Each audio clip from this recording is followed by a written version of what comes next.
Hello student, मैं teacher are के सिंह आपका ओमेगा प्रो क्लासेस में स्वागत है।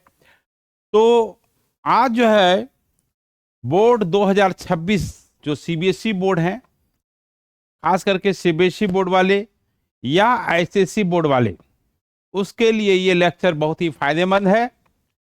और ऐसे बिहार बोर्ड के बच्चे देख सकते हैं, उसी टाइप का क्वेश्चंस आता है। केवल जो है लैंग्वेज का फर्क है, इंग्लिश और हिंदी। कॉन्सेप्ट वही है, चाहे कोई भी बोर्ड हो, चाहे सीबीएसई बोर्ड हो, चाहे आईसीएसई बोर्ड हो, चाहे बिहार बोर्ड हो या किसी भी स्टेट बोर्ड का बच्चा है, तो क्वाड्रेटिक इक्वेशन का कॉन्सेप्ट तो वही रहेगा, बनाने का तरीका वही रहेगा, केवल लैंग्वेज का डिफरेंसेस है। तो यहाँ पर क्या है कि देखिए, some important questions for CBSE board exam 2026 में जो एग्जाम होने जा रहा है, उसके लिए मोस्ट प्रोबेबल क्वेश्चन जो होगा, मोस्ट इंपॉर्टेंट क्वेश्चन जो होगा, जो हम बताएंगे वही आएगा, उससे फालतू क्वेश्चंस नहीं आने वाला है, इतना ये गारंटी है, ये मान के चलिए। तो आज से हम लोग क्वाड्रेटिक इक्वेशन का कॉन्सेप्ट तो 2 लेक्चर में हम कर दिए थे, ग्राफ वगैरह सब बता दिए थे। आज जो है हम क्वेश्चंस स्टार्ट करने जा रहे हैं, और जो क्वेश्चन स्टार्ट करने जा रहे हैं वो टाइप वाइज करते जा रहे हैं। ऐसा नहीं कि बिना टाइप का क्वेश्चन कर रहे हैं, सॉल्व द इक्वेशन, रूट्स इसका होगा कि नहीं होगा, नेचर ऑफ रूट्स। आपको कैटेगरी वाइज, टाइप वाइज बताया जाएगा, जिससे कि आपको सीखने में सुविधा होगा। ठीक है, तो आज जो हम क्वेश्चन स्टार्ट करने जा रहे हैं 2026 के लिए, जो पहला टाइप है, पहला जो टाइप है वो जो है आपका क्या है? पहला टाइप देखिए यहां पर कि टाइप जो है कि प्रॉब्लम्स बेस्ड ऑन, है ना, बेसिक और factorisation. Problems based on basic और फैक्टराइजेशन पर आपका ये टाइप है। तो देखिए यहां पर क्या है कि हाँ देखिए, प्रॉब्लम्स बेस्ड ऑन फैक्टराइजेशन या बेसिक। ठीक है, इसमें जो फॉर्मूला होता है, general formula, -b plus -b square -4ac/2a नहीं लगाना है। एक उस पर भी बेस्ड क्वेश्चन होता है जिसका कि हम लोग फैक्टराइजेशन नहीं कर सकते हैं, उसी के लिए -b plus -b square -4ac/2a है। लेकिन आज जो स्टार्ट होने जा रहा है बेसिक, यानी उसमें फॉर्मूला, जनरल फॉर्मूला लगाना है, यानी फैक्टराइजेशन, उसको कहे फैक्टराइजेशन पर। तो देखिए सबसे पहले सॉल्व द इक्वेशन, पहला जो क्वेश्चन है, solve the equation x² -5x + 6 = 0। Factorisation कैसे करते हैं? देखिए x² -5x + 6, ये आप लोग 9 से पढ़ते आ रहे हैं, और 8 कहीं कहीं तो 8 से ही स्टार्ट हो जाता है फैक्टराइजेशन। तो ध्यान दीजिएगा, इसमें क्या करना होता है, ये फर्स्ट और जो लास्ट टर्म है उसको मल्टीप्लाइड करते हैं। मल्टीप्लाइड जब करेंगे तो x² × 6, यानी 6x² हुआ, जो कि पॉजिटिव है।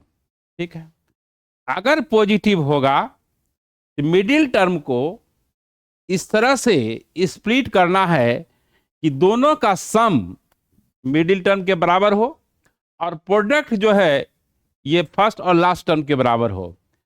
अब देखिए यहां पर अगर पॉजिटिव है तो सम होगा, या दोनों माइनस हो या दोनों प्लस हो। दोनों माइनस होने पे सम होता है और दोनों प्लस होने पे भी सम होता है। तो यहां पर क्या है कि x² जो कि प्रोडक्ट प्लस में है, तो देखिए 3x और -2x। अब देखिए -3x -2x ये ऐड हो रहा है, तो -5x हो जाएगा।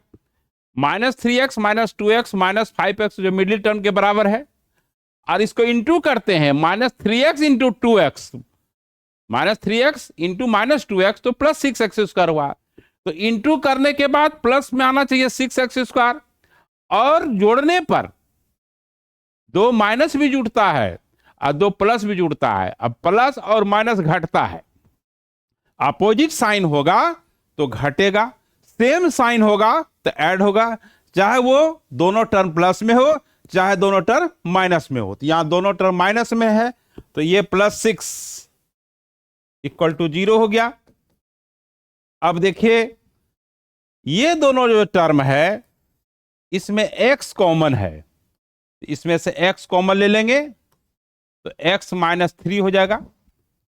इसमें से फिर x यहां पर ये माइनस, देखिए यहां पर क्या है, x² -3x -2x है, यहां -2 कॉमन ले लीजिए, ठीक है, और x -3 हो जाएगा। तो देखिए ध्यान दीजिएगा, जो फैक्टर यहां पर आया x -3 वही चीज यहां पर आना चाहिए। अब x -3 फिर दोनों में क्या है, कॉमन है, तो x -3 कॉमन ले लेंगे और x -2 = 0 होगा। ये दो फैक्टर है, आइदर x -3 = 0 होगा और x -2 = 0 होगा। यहां x -3 = 0 अगर होगा तो x = 3 होगा, और x -2 = 0 होगा तो x = 2 होगा। यानी इसका जो सॉल्यूशन हुआ क्या हुआ, x = क्या हुआ, 2 और 3 हुआ। तो इसका वैल्यू जो है x = 2 और 3 हुआ, और क्वाड्रेटिक इक्वेशन का 2 ही रूट होता है, इसलिए इसका 2 वैल्यू आया x का, ठीक है। तो फैक्टराइजेशन में क्या करना होता है, लास्ट टर्म और फर्स्ट टर्म को मल्टीप्लाइड कीजिए, अगर प्लस आता है तो मिडिल टर्म को इस तरह से स्प्लिट करना है कि दोनों का सम्स मिडिल टर्म के बराबर हो, इनटू होने के बाद फर्स्ट और लास्ट टर्म जो इनटू किए थे उसके प्रोडक्ट के बराबर होना चाहिए। अगर प्रोडक्ट माइनस में होगा तो दोनों का डिफरेंस यानी एक प्लस और एक माइनस होगा जरूरी, क्योंकि प्लस इंटू माइनस माइनस होता है। तो ध्यान देना है कि फर्स्ट टर्म और लास्ट टर्म का प्रोडक्ट प्लस है कि माइनस है, ठीक है। तो अब हम लोग नेक्स्ट क्वेश्चन की ओर बढ़ते हैं। नेक्स्ट क्वेश्चन है सॉल्व द इक्वेशन। इसको फैक्टराइजेशन ही सॉल्व करना है, इसमें जनरल फॉर्मूला नहीं लगाना है, -b + -b² - 4ac फॉर्मूला नहीं लगाना है अंडर रूट वाला। तो देखिए यहां पर क्या करना है, सॉल्व द इक्वेशन। ये 4x² - 4ax + a² -b² = 0 हो गया, ठीक है। तो देखिए इसको हम लोग 2x का होल स्क्वायर लिख सकते हैं। अच्छा 2 × 2x × a लिख देते हैं, तो 2 × 2x × a 4x हो गया, और ये +a² हो गया और -b² हो गया = 0 होगा। इसको आप a मानिए तो यानी a² -2ab + b², ये तीनों टर्म जो है आपको क्या दे देगा, 2x - a का होल स्क्वायर, a - b का होल स्क्वायर और -b² = 0। इसको a मानिए और इसको b मानिए, a² - b² हुआ, a² - b² का फैक्टर जो होता है a + b और a - b होता है। तो ये 2x - a + b होगा, और ये 2x - a - b = 0 होगा। इसको आप लेते हैं एक फैक्टर को, तो 2x - a + b = 0 आइदर ये होगा, दूसरा 2x - a + b = 0 होगा। इसके बाद क्या होगा, इसके बाद आपका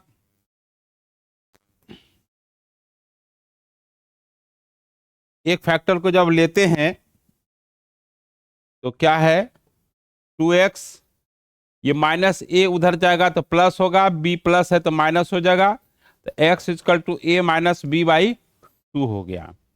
दूसरा जो है फैक्टर जब लेते हैं 2x, ये -a - b है, राइट साइड जाएगा तो ये माइनस है तो प्लस हो जाएगा, और माइनस भी है माइनस तो प्लस हो जाएगा, यानी a + b हो जाएगा, यानी x = a + b/2 हो जाएगा। एक्स की दो वैल्यू आई, a plus b by two और a minus b by two, यही फैक्टराइजेशन हुआ। तो अब देखिए यहां पर नेक्स्ट क्वेश्चन के लिए सॉल्व द इक्वेशन, यह भी है आपका सॉल्व द इक्वेशन है। सॉल्व द इक्वेशन, यहां वेरिएबल एक्स है, एक्स की वैल्यू निकालनी है। ध्यान दीजिए, 2x प्लस, हाँ x plus three by x plus two है और 3x minus seven by two x minus three है, और इधर x not equal to two है, x नॉट इक्वल टू, है ना, x not equal to minus two है, यहाँ क्या है माइनस टू है, और not equal to three by two है। अब जो है बच्चे की ये होता है क्यों ही फालतू लिखा रहता है, इसका कोई यूज है कि नहीं है? ऐसी बात नहीं है, ये इसलिए लिखा रहता है, इसलिए लिखा रहता है अगर x equal to minus two हो जाएगा, ये डेनोमिनेटर जीरो हो जाएगा। डेनोमिनेटर जब जीरो हो जाएगा, any number by zero infinity हो जाएगा, तो फंक्शन जो है आपका, यानी ये जो इक्वेशन होगा अनडिफाइंड हो जाएगा। और x इक्वल टू अगर थ्री बाई टू होगा, तो ये जो राइट साइड वाला जो डेनोमिनेटर वो जीरो हो जाएगा। इसीलिए लिखा रहता है कि x नॉट इक्वल टू, ये कंडीशन डाल दिया, यानी x की वैल्यू आपका माइनस टू कभी नहीं आएगा, और x equal to three by two इसका सॉल्यूशन कभी नहीं आएगा। इसलिए लिखा रहता है अगर ये आ जाएगा तो आपका इक्वेशन ही डिफाइंड नहीं रहेगा, अनडिफाइंड होगा। इसलिए मत सोचिएगा कि ऐसा ही काहे के लिए लिख दिया फालतू में से, फालतू में नहीं है, ये जरूरी है लिखना, इसलिए कि कोई बच्चा अगर सॉल्व करता है, अगर वो वैल्यू आ गया तो वो रिजेक्ट हो जाएगा, एक्सेप्ट नहीं होगा, वो नेग्लेक्ट हो जाएगा। ठीक है, तो किसी भी इक्वेशन को जब आप लोग आगे क्लास में पढ़ेंगे, है ना, 11 12 में, तो उसमें ऐसा होता है किसी भी इक्वेशन का डिनोमिनेटर जीरो नहीं होना चाहिए। जब हम सॉल्व करेंगे तो डिनोमिनेटर जीरो नहीं होना चाहिए, डिनोमिनेटर जीरो से इक्वेशन अनडिफाइंड हो जाता है। खैर चलिए, इससे अब ज्यादा हम नहीं जाएंगे। तो अब देखिए सबसे पहले इसमें क्या है कि क्रॉस मल्टीप्लिकेशन कर दीजिए, 2x प्लस थ्री और 2x प्लस थ्री, नहीं x प्लस थ्री है, 2x प्लस थ्री नहीं है, x प्लस थ्री है। तो यहां पे देखिए, यहां जो है आपका, हाँ x प्लस थ्री है, तो ये x प्लस थ्री है, और क्रॉस मल्टीप्लिकेशन होगा 2x माइनस थ्री और 3x माइनस सेवन और x प्लस टू। अब जो है दोनों को हम मल्टीप्लाइड करेंगे, तो 2x इंटू एक्स, देखिए कैसे होगा, 2x स्क्वायर हो जाएगा, और x into minus three, minus three x हो जाएगा। बिल्कुल आराम से सॉल्व करना है, हड़बड़ाने की जरूरत नहीं है, क्योंकि हड़बड़ी का काम गड़बड़ हो जाता है। आराम से सॉल्व कीजिएगा, क्योंकि कैलकुलेशन किसी भी मैथमेटिक्स के विद्वानों से भी गलती हो सकती है, इसलिए ध्यान देने वाली बात है, गलती नहीं होना चाहिए। ठीक है, तो ये 2x square minus three x, ये 6x माइनस नाइन, और कैलकुलेशन सही सही करना है, एग्जाम में सफिशियंट टाइम रहता है।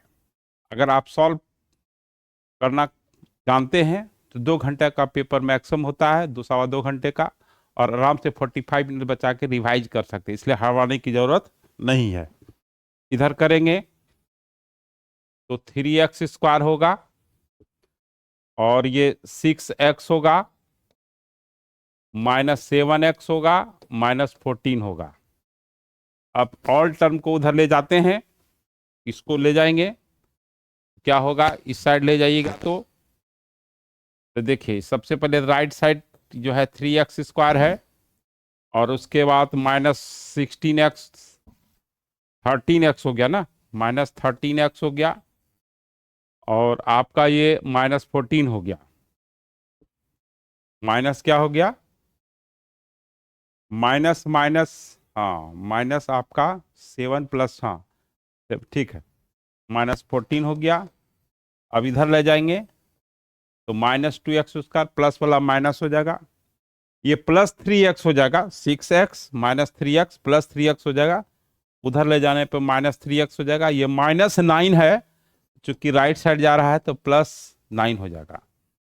अब यहां पर हम लोग सिमिलर टर्म को घटाएंगे, ये आपका कितना हो जाएगा, x² हो जाएगा। अच्छा, -13x और माइनस आपका -13x - 3x, तो आपका ये जो है आपका ये -13x और -3x तो कितना हो गया आपका। तो यहां पर क्या है कि 3x² - 2x² x² हुआ, ये -x है और ये -3x है तो -4x हो गया, -14 है और +9 है तो -5 हो गया। अब देखिए यहां पर इसको जब हम मल्टीप्लाइड करेंगे तो यहां आपका इंटू करने के बाद माइनस आ रहा है, देखिए इंटू करने के बाद यहां रफ कर रहे हैं, -5 इंटू फर्स्ट टर्म और लास्ट टर्म को मल्टीप्लाइड करेंगे तो ये आपका निगेटिव आ रहा है। तो मिडिल टर्म को इस तरह से स्प्लिट करना है कि उसका प्रोडक्ट -5x² हो और उसको घटाने के बाद, चूंकि जब प्रोडक्ट माइनस में होता है तो घटाने के बाद माइनस होना चाहिए, तो x² क्या कीजिएगा, -5x + 4 कर देंगे, प्लस x कर देंगे और -5 = 0। देखिए ये दोनों को घटाइएगा तो -4x होगा, इंटू करने के बाद -5x² होगा। तो ध्यान दीजिएगा कि फर्स्ट टर्म लास्ट टर्म का प्रोडक्ट अगर माइनस में है तो मिडिल टर्म में क्या होगा, एक प्लस टर्म होगा दूसरा माइनस टर्म होगा, क्योंकि घटेगा तब ही प्रोडक्ट माइनस में, एक प्लस होगा या माइनस होगा था, है ना। तो अब यहां पर x कॉमन ले लेंगे तो x - 5, यहां x - 5 = 0 हो गया। अब यहां जो है करना क्या है, x - 5 कॉमन ले लेंगे और फिर x - 5 कॉमन ले लेंगे और x + 1 = 0 होगा। तो दो फैक्टर हुआ, एक फैक्टर से x = 5 होगा, दूसरे फैक्टर से x = -1 होगा। यही क्वाड्रेटिक इक्वेशन का सॉल्यूशन हुआ। तो अभी हम लोग बेसिक कॉन्सेप्ट पे जा रहे हैं जो फैक्टराइजेशन पर है। अब देखिए ये जो है सॉल्व द इक्वेशन, अब यहां पर देखिए डिनोमिनेटर में टर्म है तो क्या करना है, देखिए कुछ नहीं करना है इसको। अब कहिए कुछ नहीं करना तो कैसे क्वेश्चन बनेगा, थोड़ा हाथ पांव मारना है, थोड़ा एलसीएम लेना है, 11/13 ये क्या होगा, x - 7 -x + 4, एलसीएम ले लिए, x + 4 और x - 7 = 0। यहां x = 4 नहीं होगा, -4, यह 7 नहीं होगा क्योंकि अनडिफाइंड हो जाएगा। अब हम सॉल्व करेंगे और 11/13 है, यह भी ध्यान देना है। तो अब क्या करना है, सॉल्व जब करेंगे x - 7 ब्रैकेट को खोल देते हैं, +4 हो गया, -4 होगा, +4 नहीं -4 होगा, है ना। तो यहां जो है आपका -4 कर देते हैं, -4, और यहां जो है आपका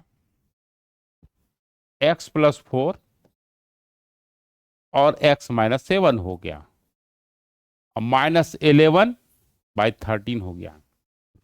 अब हम जब सॉल्व करते हैं इसको,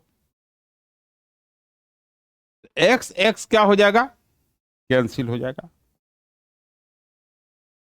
-11/x + 4 और x - 7 -11/13 हो गया। जब कोई नंबर है, वेरिएबल नहीं, वेरिएबल को काटने से रूट का लॉस होता है, कोई फिक्स नंबर है कांस्टेंट है उसको आप काट सकते हैं। -11 आपका कट जाएगा, इधर भी कट जाएगा, तो अब माइनस भी कट जाएगा, ये भी कट जाएगा, तो प्लस हो जाएगा। तो अब यहां पर जो है क्या हो गया देखिए, क्रॉस मल्टीप्लिकेशन कर दीजिए 13 और x+4 इंटू x-7 हो गया। अब इसको मल्टीप्लाइड कीजिएगा, x²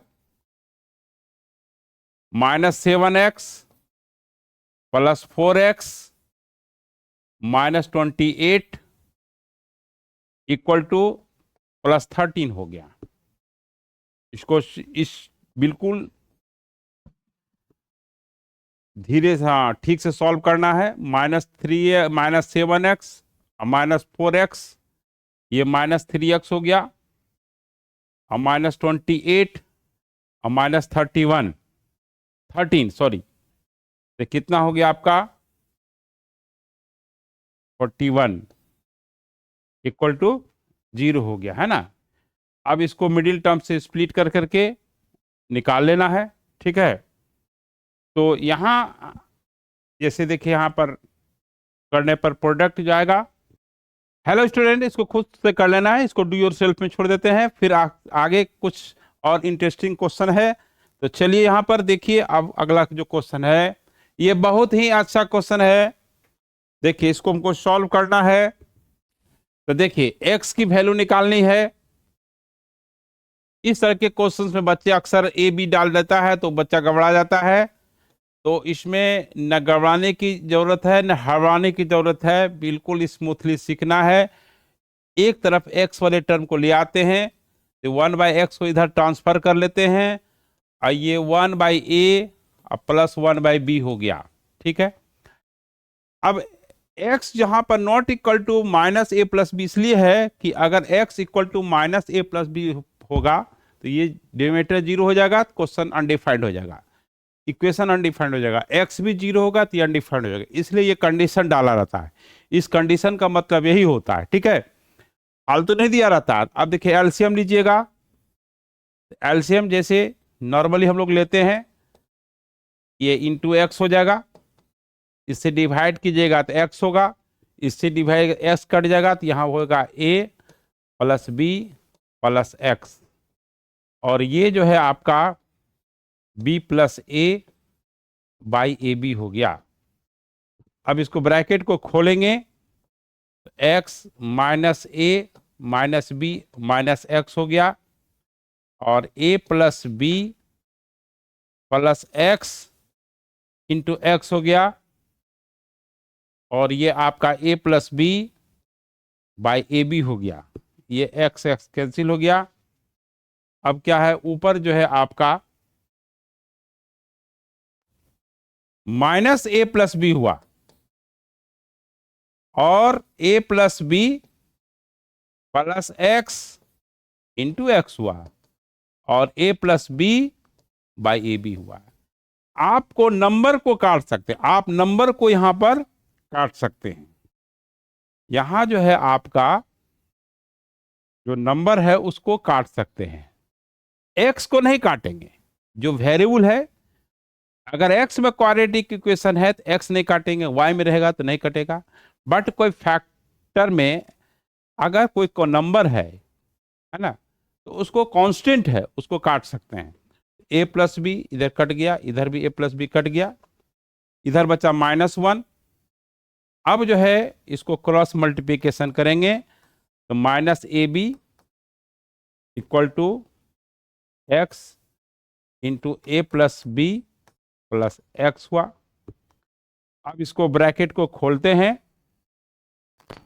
तो ये जो है आपका x² हुआ, और ax हुआ, और bx हो गया, अब प्लस ab इक्वल टू 0 हुआ।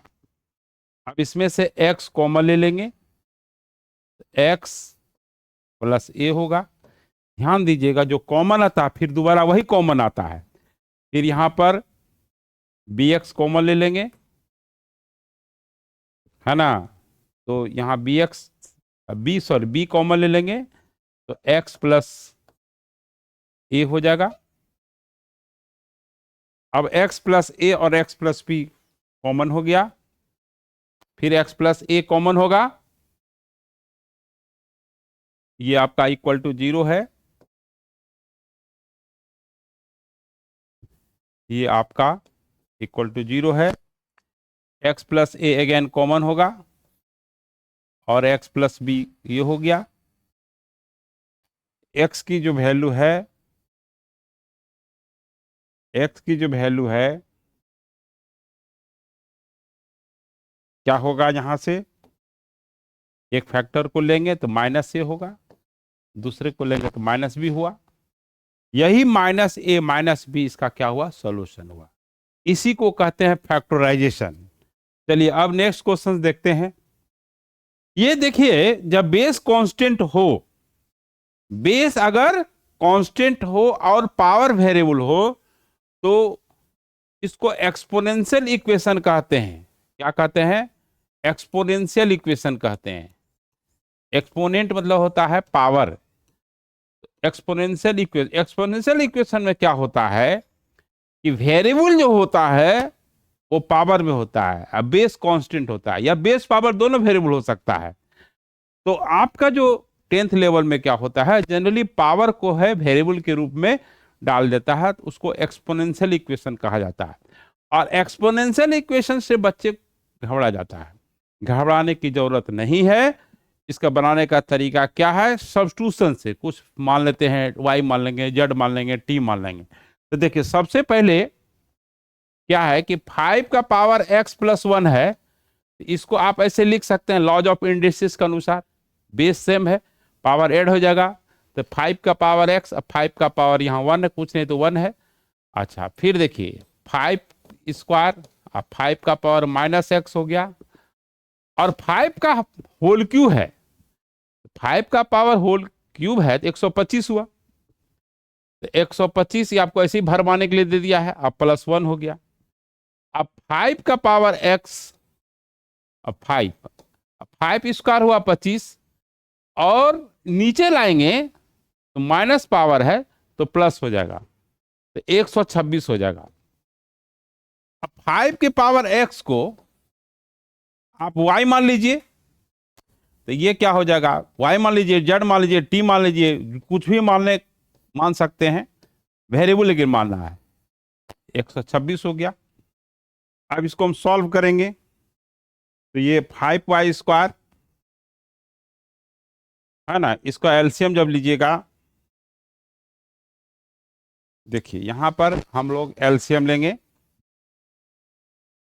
तो बाई 1 हो गया, ये y हो गया, ये 5y स्क्वायर प्लस 25 126y हो गया, ये 126 हो गया अभी। हाँ अब देखिए अब क्या करेंगे, होगा 126y है ना। अब इसको क्रॉस मल्टीप्लिकेशन करेंगे, जब क्रॉस मल्टीप्लिकेशन करेंगे तो क्या होगा, देखिए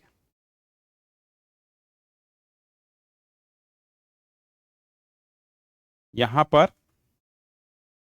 5y स्क्वायर 25 126y होगा, 126y हो गया है ना।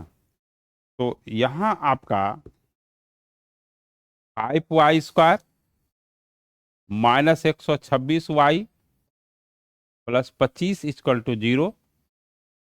अब दोनों को इंटू कीजिए, 25 पंचे हाँ 125 प्लस हुआ, ये प्लस है, ये प्लस, तो बीच वाला जो टर्म होगा उस पर एडिंग होगा, चाहे भले दोनों माइनस हो या प्लस हो। तो क्योंकि दोनों माइनस को इंटू कर जाएंगे, -2 इंटू -3 वह भी +6 होगा, और 2 इंटू 3 वह भी 6 होगा। तो चूंकि प्रोडक्ट क्या आना चाहिए, प्लस 126y स्क्वायर, यानी वो जो है प्लस में आना चाहिए 125y स्क्वायर, सॉरी। हाँ तो अब देखिए यहां पर 5y square 125y minus y plus 25 equal to 0। अब क्या करना है, अब करना ये है, अब क्वेश्चंस बन गया है, थोड़ा सा, हाँ, इक्वल टू आपका ये 0 होगा,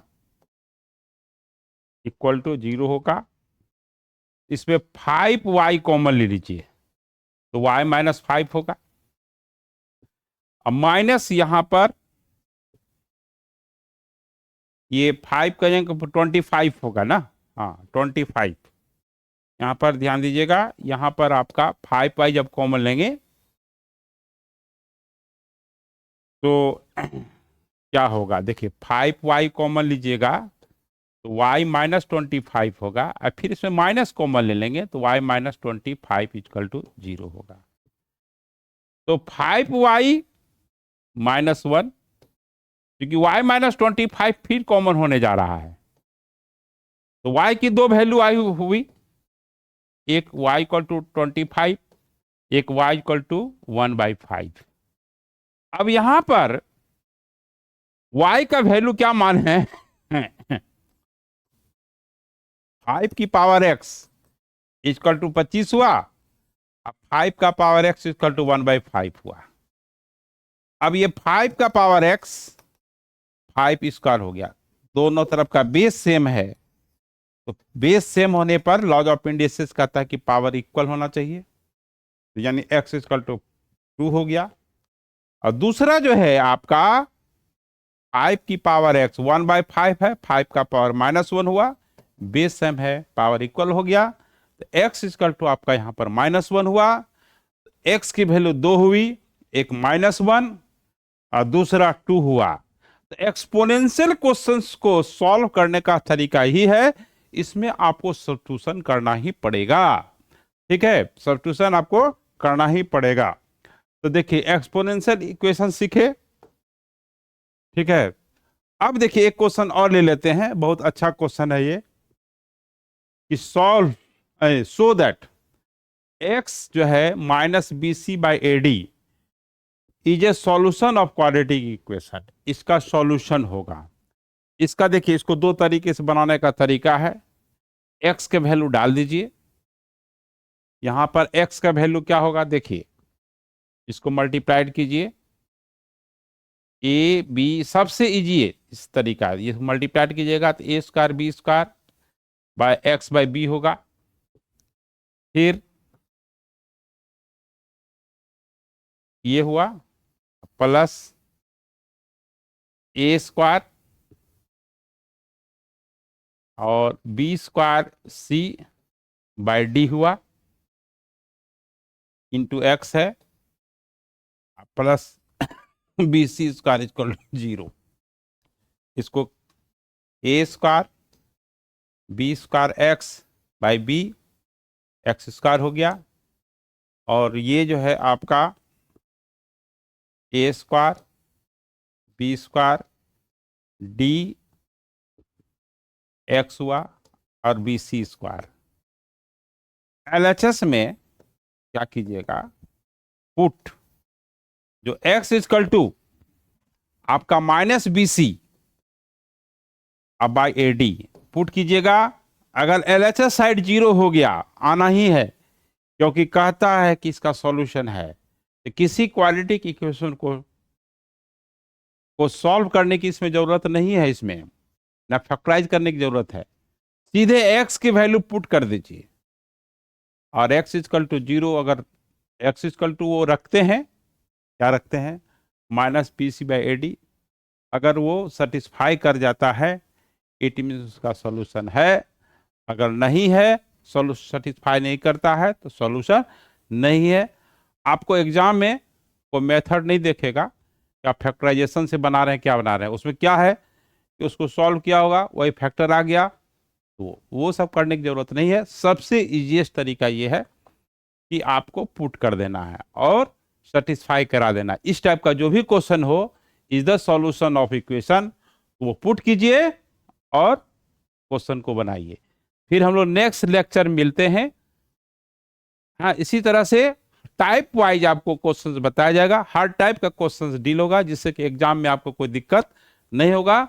और फैक्टराइजेशन से कुछ है ना जो रूट से इन्वॉल्विंग क्वेश्चन होता है उसको भी कराया जाएगा, क्योंकि अक्सर बच्चे रूट वाले में प्रॉब्लम होता है, उसको भी कुछ क्वेश्चंस करा करके फिर नेचर ऑफ रूट्स पे बताएंगे, फिर वर्ड प्रॉब्लम होगा, फिर क्या रूट्स में रिलेशन है वो सब बताया जाएगा। तो चलते हैं, फिर नेक्स्ट लेक्चर मिलते हैं। 2026 के लिए हम लोग तैयार रहें, आज से आपको चलने लगेगा ये सब चीज़। हर टाइप बाई हर चैप्टर का हर टाइप का क्वेश्चंस आपको कराया जाएगा। Okay bye.